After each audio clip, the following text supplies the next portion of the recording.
היי, זה אייל. אני עושה עכשיו עוד סרטון מצגת על עוד אספקטים של הארץ. כל פעם עולות עוד שאלות, אז פשוט נראה לי שהכי נוח להכין דברים בצורת סרטונים כאלה, ואז אפשר לשלוח פשוט למי שיש לו שאלות, וגם למי שמתעניין, אפילו עוד לפני השאלות. אז אני קורא לזה סובב סובב הולך הרוח. תכף נראה מאיפה הפסוק הזה מגיע. אני אדבר פה על יציבות הארץ, על תנועת השמש היומית והשנתית, תנועת השמש והרוח הנושבת, כמות המים הקבועה והלא משתנה של הארץ. היו לי סרטונים בעבר שדנתי בעוד אספקטים, אז זה הרחבה ועוד אספקטים שעוד לא דנתי בהם. אז כמובן הכל מגיע מקהלת, מהתנ"ך, שזה מיוחס לשלמה המלך, החכם באדם. פסוקים שעשו בעיות רבות למודל ההליוצנטרי. גלילאו נאלץ להתמודד עם זה, קופרניקוס והכנסייה תמיד הם אלה שפיתחו את המודל.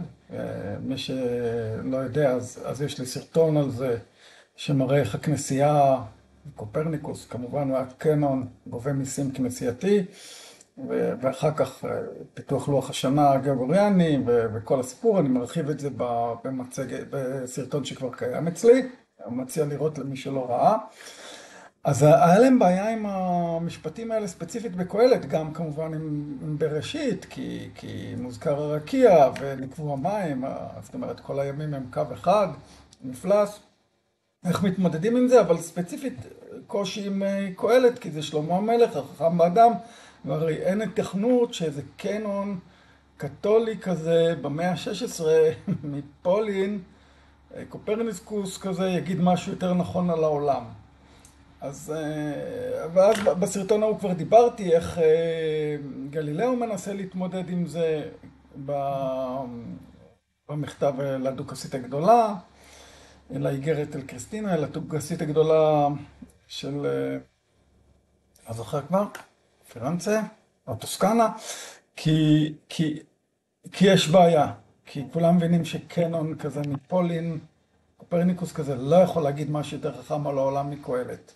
שלמה המלך, החכם באדם, לכל הדורות, לא רק לדור שלו. אז אני אתעכב על הפסוקים האלה כדי להבין אותם קצת יותר, על מה זה מדובר ועל הקושי של המודל ההליוצנטרי, ובאמת למה שלמה בתמציתיות כזאת, קהלת, צדק בדברים שהוא אמר, ואיך אפשר לשים לב לזה. אז דור הולך, קהלת פרק א', פסוק ד', דור הולך ודור בא, והארץ לעולם עומדת. כמובן, זה כמו שדור הולך ודור בא, דור מת ודור חדש נולד, זה דרך העולם, דרך הארץ. הארץ לעולם עומדת, זאת אומרת, היא לא זזה, כי אף אחד מעולם לא הרגיש. כל מי שחושב שהוא הרגיש תנועה, מוזמן לנסות לעשות מדיטציה, ולנסות לשים לב האם הוא זז או לא. אני מבטיח לכם שאף אחד לא ירגיש את התנועה. כמובן שאי אפשר למדוד, כמובן שאי אפשר לראות, שום דבר. וזרח השמש, ובא השמש, ואל מקומו שואף זורח הוא שם. פה הוא מדבר על תנועת השמש, ותכף נראה את זה ונבין את זה. הולך על דרום, וסובב אל צפון, סובב סובב הולך הרוח, ועל סביבותיו שב הרוח. פה כבר יש, רק אני אשלים את הזה, כל הנחלים הולכים אל הים, והים איננו מלא אל מקום שנחלים הולכים, שם הם שווים ללכת. זאת אומרת, פה זה על זה שהמפלס של הים תמיד נשאר, והים לא מתרוקן וגם לא מתמלא, ותכף ננסה להבין למה זה קורה. אבל תראו את הקשר שהוא עושה פה, הולך על דרום וסובב אל צפון, הרוח, כן? הרוח, כי זה מתחיל בפסוק ה' וזרח השמש ובא השמש ואל מקומו שואף זורח הוא שם, הולך על דרום הרוח, וסובב אל צפון, סובב סובב הולך הרוח, ועל סביבותיו שב הרוח. זאת אומרת, הוא מסביר פה את התנועה של השמש מדרום לצפון, כבר הסברתי את זה כמה פעמים בסרטונים שלי, ואני אראה את זה עכשיו עוד פעם. אני אראה את זה גם שבמקורות עתיקים מתרבויות אחרות גם זה מוזכר, אבל פה הוא קושר גם את הרוח, את התנועה הסיבובית של הרוח, את התנועה של הרוח אל התנועה הסיבובית הזאת של השמש. אז בואו נראה את זה קצת. קודם כל, זה תנועת השמש השנתית בבאגוואד גיטה, פרק 8, פסוקים 23 עד 26. פה מדובר על משהו על איך יוגי יכול להתעלות ולהגיע לכל מיני מקומות, אז הוא כותב פה ימי התמלאותו של הירח, או במהלך 6 החודשים שבהם נעה השמש בצפון. זאת אומרת, בקיץ השמש נעה בצפון, הם ידעו את זה. והיוגים אשר פורשים מן העולם בעת השען בלילה במשך 14 ימי התמלאותו של הירח, או במהלך 6 החודשים שבהם נעה השמש בדרום. זאת אומרת, בחורף השמש נעה בדרום. הם ידעו את זה. הם ידעו שהשמש בקיץ בצפון, ובחורף בדרום. בדיוק כמו שפה מתוארת אל דרום וסובב אל צפון, הולך אל דרום וסובב אל צפון, וזה אם אנחנו נחזור אל התנועה השנתית של השמש, אני שוב פעם יראה את זה. פה אנחנו בדצמבר 28, השמש, אתם רואים הקו הצהוב, זה 23.5 דרום, היא מגיעה אליו ב-21 לדצמבר, נשארת פה 3 ימים, 22, 23, 24, וב-25 בדצמבר השמש מתחילה לחזור פנימה לכיוון הקו הפנימי, 23.5 צפון. בואו נראה. אנחנו בינואר, אתם רואים היא מתחילה להיכנס פנימה, פברואר היא מתחילה להיכנס, היא מתקרבת לקו האדום שזה קו המשווה, מרץ, היא כבר כמעט ב-21 במרץ היא תהיה מעל הקו האדום, זה יום השוויון האביבי, אפריל היא כבר עברה את הקו המשווה, מאי, רואים את זה יותר בבירור, היא בין הקו המשווה ל-23.5 צפון,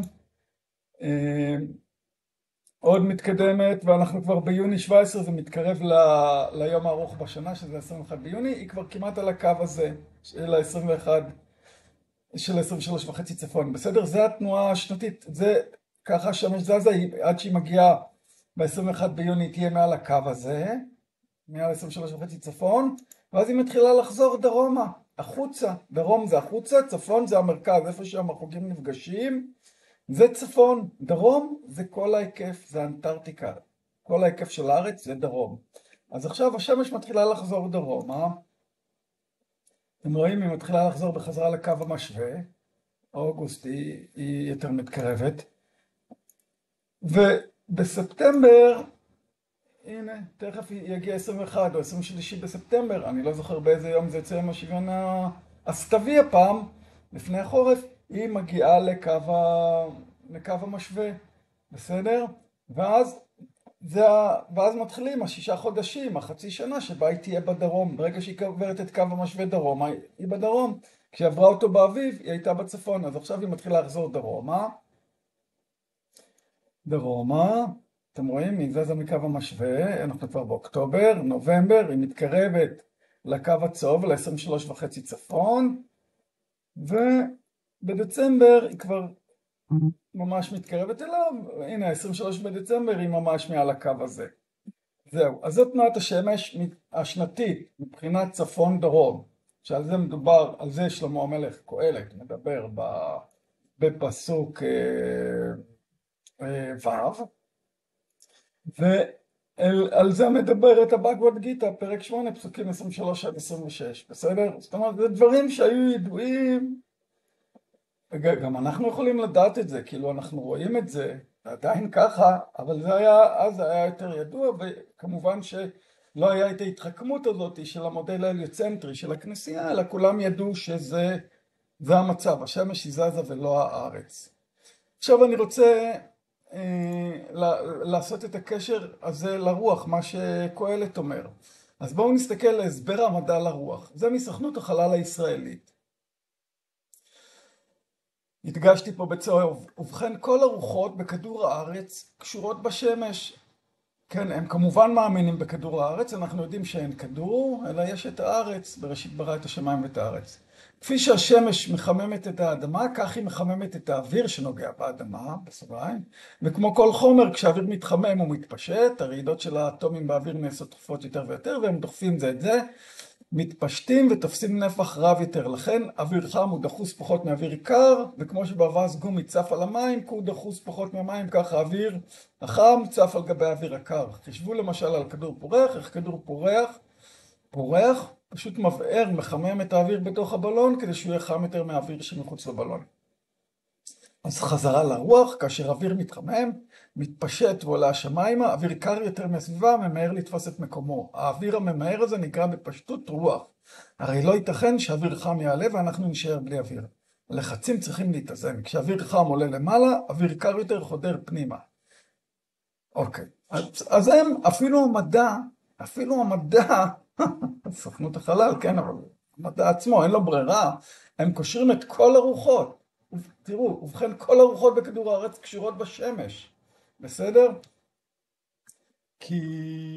כי למה הן קשורות בשמש? אם השמש הייתה, כמו שהם אומרים, 150 מיליון קילומטר מאיתנו, ואנחנו מסתובבים, אז אין מצב שזה היה קשור לשמש, כאילו שמש כזאת רחוקה לא הייתה יכולה לעשות את הרוחות פה, הרוחות היו קשורות לסיבוב כדור הארץ יותר, זה היה יותר הגיוני. אבל אמרנו, הם לא יכולים להמציא דברים שאפשר למדוד אותם, כי היינו, למה הם לא יכולים? כי המציאות, התצפית במציאות מראה את הקשר לשמש, בואו נראה. לכן הם חייבים להגיד קצת אמת, אבל כמובן עם הרבה שקר. אז אם אני הולך לשירות המטאורולוגי הישראלי, אני פשוט צילמתי טבלה אחת, הם פה מדברים על 38 תחנות מדידה באזורים שונים בתקופה בין 2001 ל-2012, שהם מציגים שם את מהירויות הרוח ברמה השעתית לפי חודשים. אז לקחתי משם, אבל פשוט אני מראה לכם מאיפה לקחתי, ומאתר השירות המטאורולוגי, ויש פה קצת פירוט איך הם עשו את זה, אבל אני לקחתי תחנה אחת שהיא תחנת נגבה, גובה 95, היא 95 מטר מעל גובה המים, ואתם רואים מהירות הרוח השנתית הממוצעת, מטר שנייה, בין 2002 ל-2012. אתם רואים פה זה המהירויות, 0.5 מטר בשנייה זה ירוק, ו8 מטר בשנייה זה אדום, זה הכי מהר. התחנה בנגבה זה לא מגיע לכזה, אבל יש תחנות ברמת הגולן, במקומות כאלה שזה כן מגיע. אז הם רואים, ואני אומר לכם, מי שילך ויסתכל על כל ה-38 תחנות, אני הסתכלתי עליהם, אבל כל אחד מוזמן ללכת והוא יראה את זה.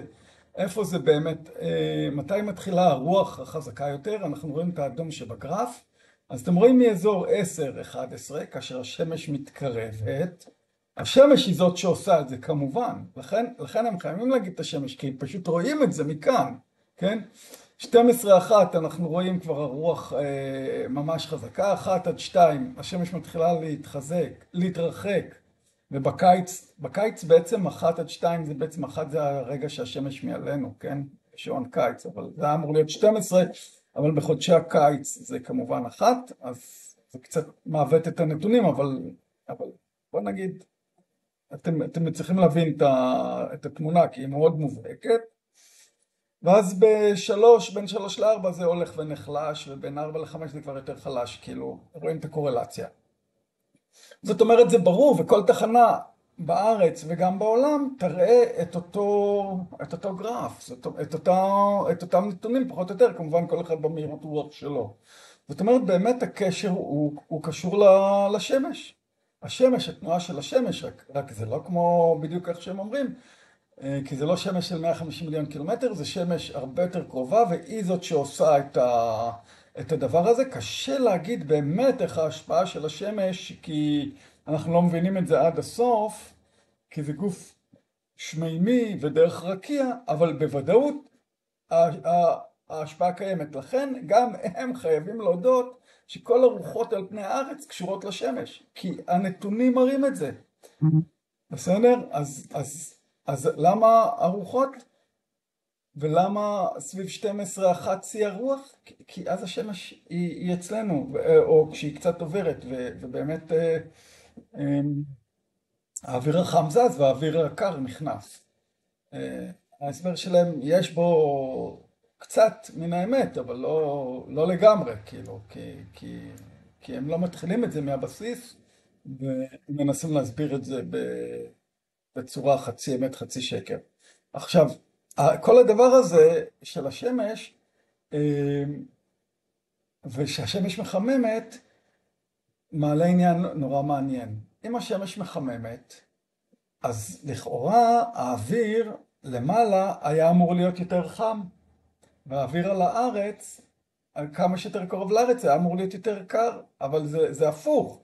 אם אנחנו מסתכלים על ההרים עם השלג שנשאר שלג למעלה, למה נשאר בערים האלה שלג למעלה? כי בעצם השמש לא מחממת את האוויר. כל מי שטס במטוס, גם בלילה, גם ביום, תסתכלו על הטמפרטורת חוץ. לפני שאתם מתחילים לראות סרטים, אתם תראו ככל שהמטוס עולה, גם אם זה באמצע היום, המטוס עולה והטמפרטורה צוללת, היא מהר מאוד עוברת מתחת לאפס, וכשמגיעים ל-35,000 רגל, שזה בערך 10-11 קילומטר, אתם תראו שזה כבר מינוס 47 מעלות, מינוס 50 מעלות, מינוס 42 מעלות, גם ביום, לא רק בלילה. זאת אומרת, התרוממנו והטמפרטורות ירדו, אז זה למה גם פסגות הערים הגבוהים נשארות מושלגות, כי בעצם מי שמחמם זה, השמש מחממת לא את האוויר, פשוט אני יכול להגיד את זה ממה שאנחנו מכירים מטיסות, וממה שאנחנו מרגישים, ומה שאנחנו רואים בעדויות סביבנו מהמציאות. היא מחממת את מה שהיא פוגעת בו, זאת אומרת, כשהיא פוגעת לנו בגוף, אם נלך בלי חולצה או עם שרוול חשוף, גם בחורף אנחנו נרגיש, אפילו שהאוויר קר, האוויר מסביבנו קר, אבל איפה שהשמש תפגע בנו אנחנו נרגיש את החום של השמש. ולכן התמונה הזאת, ככה אפשר להסביר את התמונות האלה, למה למעלה נשאר דווקא יותר קרוב לשמש נשאר שלג, כי החום מגיע מהאדמה. השמש מחממת את האדמה, האדמה היא הבאפר, היא המאגר חום הזה שהשמש מחממת אותו, והוא פולט את החום שלו כלפי מעלה. ואם נסתכל על, אז ככה אנחנו יכולים להבין את הדבר הזה, וכמובן שאם השמש הייתה מה שהם אומרים, הליום שבוער במרחק 150 מיליון קילומטר, זה לא היה קורה. אני מזמין אנשים לעשות ניסוי, להעביר הליום, קודם כל אפשר להעביר הליום בוואקום, אבל אז הם היו רואים שזה גם היה מחמם את התווך, את האוויר, לא רק את האדמה. ופה אנחנו רואים שזה סוג של חימום קצת שונה, האוויר לא מתחמם, התווך של האוויר לא מתחמם, אלא מה שמתחמם זה הקרקע. שזה שאלה גדולה, כאילו, כי כשאנחנו עושים מדורה, או כשאנחנו מחממים עם תנור, זה גם מחמם את האוויר, כשאנחנו מדליקים אש, כן? אבל זה לא רק מחמם את האדמה, ופה זה סוג אחר של, כאילו, אנחנו, ככל שנתקרב למוקד החום שאנחנו יכולים לעשות, יהיה לנו יותר חם, ולא, ככל שעולים לכיוון השמש נהיה יותר קר, האוויר נהיה יותר קר, כן? אז זה שוני, יש פה שוני, אני מקווה שהדברים ברורים. עכשיו, כדי להבין את זה קצת יותר טוב, למה זה באמת השמש מחממת ולא, היא מחממת את מה שהיא פוגעת בו ולא את האוויר, אז אפשר להסתכל עוד פעם על מדידה, לקחתי של מקורות אני חושב, או אחד מהגופים הממלכתיים בישראל, המוסמכים למדידת טמפרטורת המים, בכנרת, בחופי אשדוד ובחופי חיפה, הכל אותו דבר, זה לא כל כך משנה, אז סתם נסתכל על חופי חיפה, זה הכי קרוב לי לזה, אבל אתם יכולים לראות שזה בכל המקומות, זה אותו דבר, אתם מוזמנים לבדוק בעצמכם. אז אם נסתכל על על יוני, שזה ה-21 ביוני, זה היום הארוך בשנה, השמש הכי קרובה אלינו, הוא פחות חם מיולי, והוא פחות חם מאוגוסט, והוא פחות חם מספטמבר, ופחות חם מאוקטובר. איך זה יכול להיות?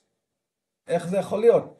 זה יכול להיות, כי השמש היא לא מה שהם אומרים, אלא השמש היא בדיוק מה שאני פה אומר, היא משהו מאוד מאוד מיוחד, שאנחנו לא יודעים להסביר אותו עד הסוף, אבל היא קרובה ומקומית, וככל שהיא, אם אנחנו נסתכל, ככל שהיא עוברת את קו המשווה במרץ, אתם רואים, פה נסתכל על 17 במרץ, במרץ 17.7, באפריל 19.2, זאת אומרת, זה מתחיל להתחמם, במאי זה עוד יותר מתחמם, 22.4, יוני 25.9, ויולי 28.9.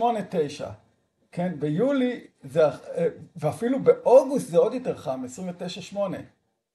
ואז רק בספטמבר השמש מתחילה להתרחק, אז זה מתחיל להתקרר.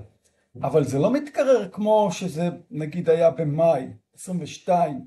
הרי ספטמבר היה אמור להיות כמו ספטמבר זה 1, 2, זה 3 ספטמבר אמור היה להיות כמו מרץ, כן?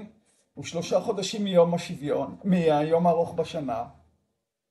זה היה אמור להיות 17.7 מעלות, אבל בספטמבר יש 29.2, זאת אומרת 12 מעלות יותר. וזה בדיוק העניין, שזה מראה שמי שעובד, מי שמתחמם זה המשטח, הקרקע והים, שאותו השמש מחממת. הים והאדמה הם בעצם צוברים, accumulate, כן? הם עושים את הצבירת חום, הם יודעים להחזיק את החום, לאגור אותו,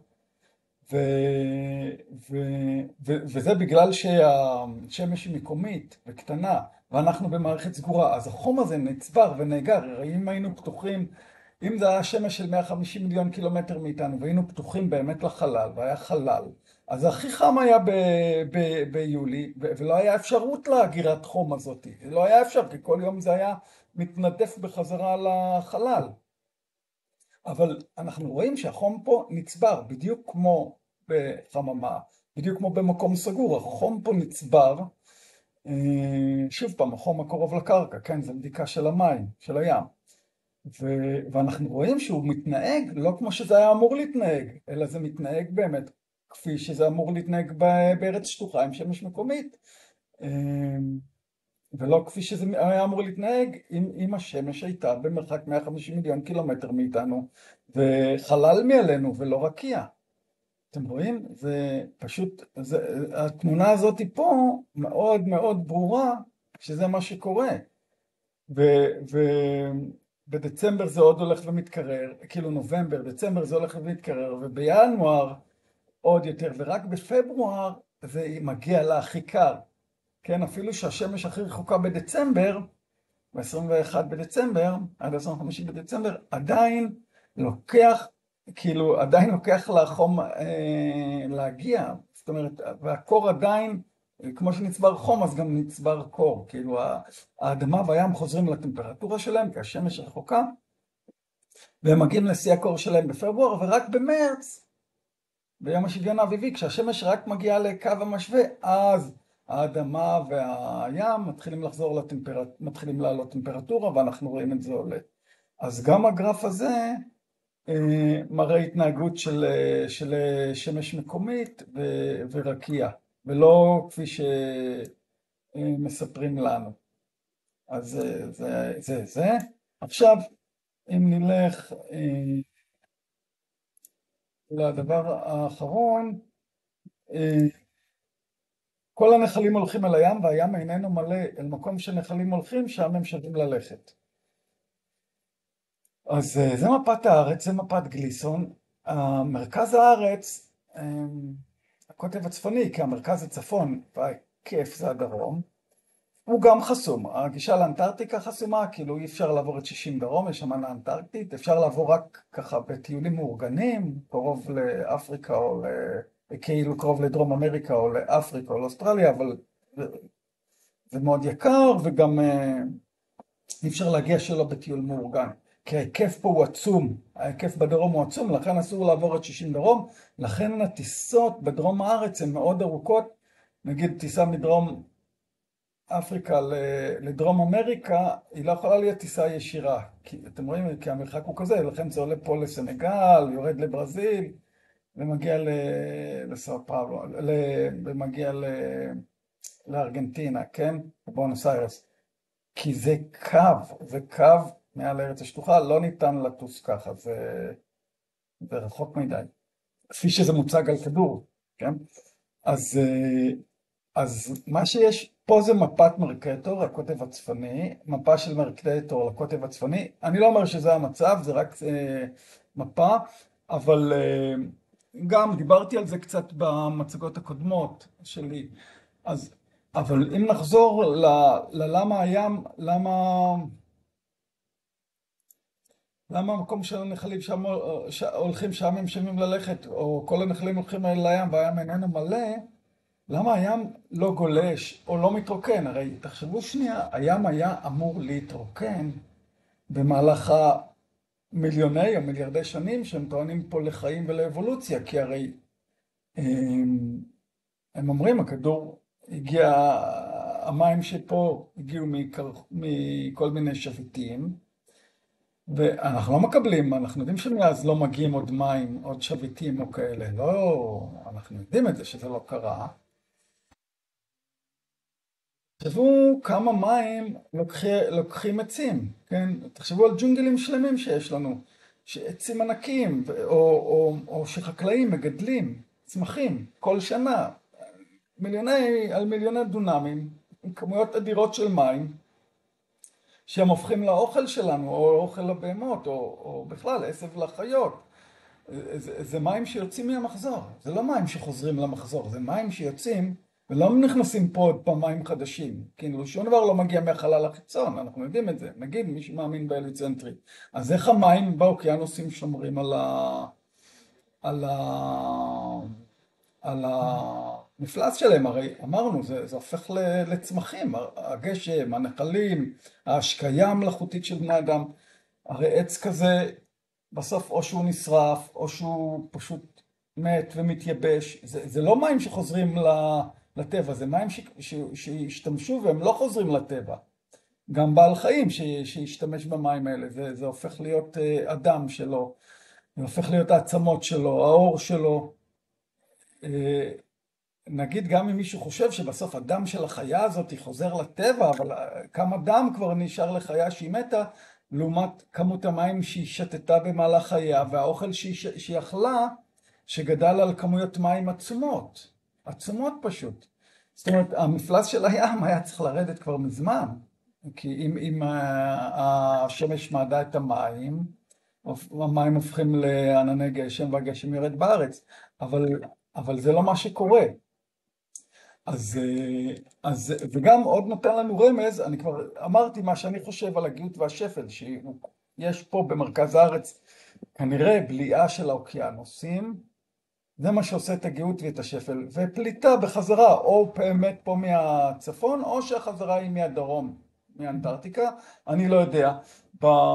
אבל אני כבר אמרתי, סיפרתי בסרטון שעשיתי על המהפכה המדעית, בחוברת הראשונה של האגודה המדעית הבריטית, איזה כומר ישועי פרסם להם שמה מאמר שבו הוא טוען שיש בליעה של הים בקוטב הצפוני ופליטה של הים, של אותם מים אחר כך בחזרה דרך הקוטב הדרומי. אני הגעתי לזה, כבר דיברתי על זה, דרך המיתולוגיות, במסע של אודיסאוס, שהוא מגיע לאיזושהי נקודה של בליעה ופליטה של הים, הם קוראים לזה קריבדירס האלוהית. אצלנו במקורות מדובר על תהום רבה, מדובר שיש מים למטה, וכנראה אני חושב שהנשימה של התהום רבה זה הבליעה והפליטה של המים, זה מה שעושה את הגאות והשפל, וזה קורה פה בנקודה בקוטב הצפוני. שוב, זה לא מפה אמיתית, זה רק ציור, אבל זה בשביל ההמחשה של הדבר. אז הדבר הזה לא רק שהוא עושה את הגאות ואת השפל, כן? אלא הוא גם שומר על המפלס של הים. זאת אומרת, זה גם מודד את הכמות מים, זה יורד המים, עושה את ההחלפה, את ההחייאה, את המחזור הזה של המים כנראה. אנחנו לא יודעים בדיוק עד הסוף מה קורה, לא יודעים בכלל, כי זה חסום לגישה. ואז המים חוזרים, זה הגאות והשפל, ולא רק שהם חוזרים אלא הם גם חוזרים עם הכמות החסרה שהתאדתה, שהפכה לגשם, שעצים גדלו, שצמחים צמחו, שאנחנו ושאר החיות אכלנו. אז זה למה, תראו איך קהלת כבר פה, כן? כל הנחלים הולכים אל הים, והים איננו מלא. זאת אומרת, הוא גם לא נשפך, גם הנחלים מגיעים, הוא מדבר על זה, גם הים לא נשפך, מגיעים הנחלים וזה לא נשפך. זאת אומרת, גם כשיש עודף, זה לא יישפך, לא יעלה המפלס, וגם כשיש, היה אמור להיות חוסר הרי, כי הרי העצים וזה משתמשים, כבר דיברתי, אז גם החוסר לא קיים. אל מקום שנחלים הולכים, שם הם שווים ללכת. זאת אומרת, כבר פה קהלת, חכם באדם, אומר העולם הוא כזה מופלא, והים איננו מלא, אבל הוא גם לא מתרוקן, כן? הוא גם לא מתרוקן, זה תמיד נשמר אותו דבר, וזה מראה לנו שוב פעם שאנחנו במערכת סגורה, לא פתוחה לחלל, מערכת שמורה, מוגנת, עם רקיע, מנוהלת, פוריה מאוד, עם מחזורים סדירים, עם מים בלי סוף, עם המון אדמה ואפשרויות לשגשוג, וכל מה שנשאר זה רק לחיות. כבר דיברתי על זה בהרחבה בסרטונים קודמים, שמספיק, שאנחנו לא צריכים כלום, אפשר לעזוב את הארץ, וצ'יק צ'אק היא כאילו, אני מדבר על כל העולם, לא רק על ארץ ישראל, כל העולם. אם אנחנו עוזבים עם כל הציוויליזציה הלא מתקדמת שלנו, אם אנחנו פשוט נעזוב את האדמה, תחזור להצמיח עצי פרי, ופשוט נוכל לחזור ולהסתובב בגן עדן. שוב פעם, כמו שזה תוכנן ונברא עבורנו, כי הנה, אנחנו רואים, הים שומר על המפלס. וכל זה כבר קהלת ידע, ואני חוזר להתחלה, לכן יש למודל ההליוצנטרי הרבה בעיות עם התנ"ך, כי הדברים מופיעים שמה. הדברים נורא פשוטים, זורח השמש ובא השמש, כן? לא הסתובבות הארץ, השמש זורחת, השמש בא ואל מקומו שואף זורח הוא שם. בסדר? אז גם על זה כבר הרחבתי, אבל עכשיו עשיתי פה את זה רק בשביל העניין של הרוח ואיך השמש מחממת ולמה למעלה בערים קר ולמטה איפה שאנחנו נמצאים חם. אז תודה על הצפייה, אם יש שאלות, תגובות, תמיד שמח לשמוע. תודה על ההאזנה.